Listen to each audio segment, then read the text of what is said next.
Have you ever felt like something is quietly holding you back, a hidden weight on your soul?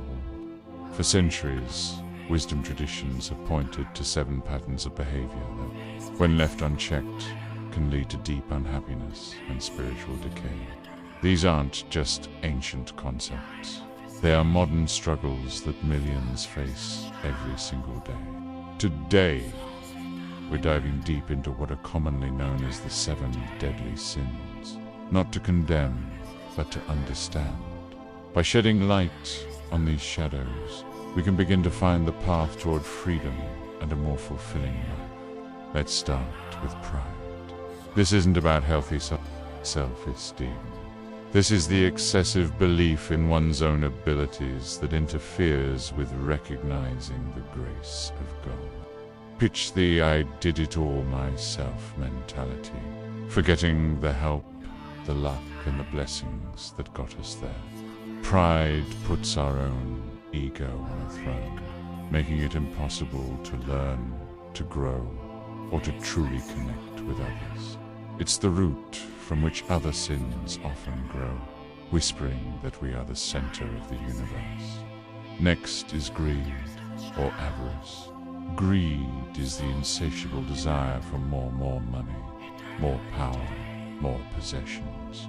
It's a hunger that is never satisfied. No matter how much a person acquires, the void inside only seems to grow larger. Greed turns life into a frantic chase for material wealth, blinding us to the true riches of relationships, experiences, and spiritual peace. It convinces us that our value is determined by what we own, not who we are. Then we have lust. This isn't about healthy desire or attraction. Lust is the uncontrolled craving for fleeting pleasures of the flesh. It objectifies others, reducing them to a means to an end for selfish gratification. When lust takes over, it bypasses love, respect, and genuine connection. It's a powerful force that can lead people to betray their values, their commitments, and ultimately themselves, leaving a trail of emptiness and broken trust. Following that is envy. Envy is the bitter resentment we feel when we see the success, happiness, or blessings of others. Unlike jealousy, which is the fear of losing what you have, envy is the sorrow over what someone else has. It poisons our hearts, making it impossible to rejoice with others. Envy whispers that God or the universe has been unfair, and it eats away at our own contentment, trapping us in a cycle of comparison and unhappiness. Number 5 is gluttony. Most people think of gluttony as just overeating, but it's much broader.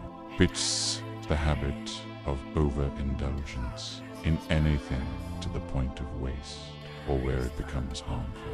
It can be food, entertainment, screen time, anything we consume in excess to numb our feelings or escape from reality.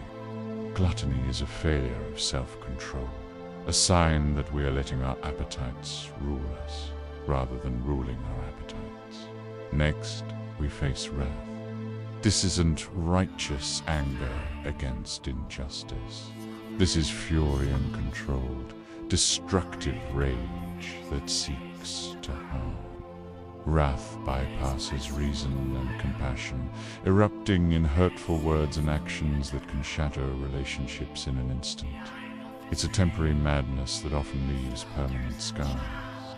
It solves nothing and only creates more pain, both for the person feeling it and for everyone around them.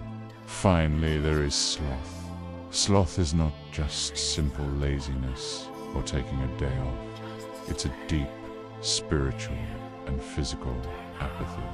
It's the neglect of our responsibilities, the refusal to make an effort, and the avoidance of doing what we know is right. Sloth is a quiet sin that drains our lives of purpose and passion. It's the voice that says, "I'll do it later." or it doesn't matter, until a whole life has passed by, unlived, and potentials are left unfulfilled. Recognizing these patterns in ourselves can be difficult, even painful. You might see a reflection of your own struggles in one, or even several, of these descriptions. But here is the most important part. Recognition is the first step toward change. There is hope. The message at the heart of Christianity is one of redemption and forgiveness. It teaches that no matter how far we've strayed, there is always a path back. Through faith, self-reflection, and a genuine desire to change, we can break free from these destructive cycles. Freedom isn't about becoming perfect overnight. It's about taking that first step, asking for help, and believing that a better way is possible. Which of these do you find you struggle with the most? Share your thoughts in the comments below. It takes courage to be honest, and your journey could inspire someone else. If this video helped you, please give it a like and subscribe for more content that helps us navigate life with greater wisdom and hope.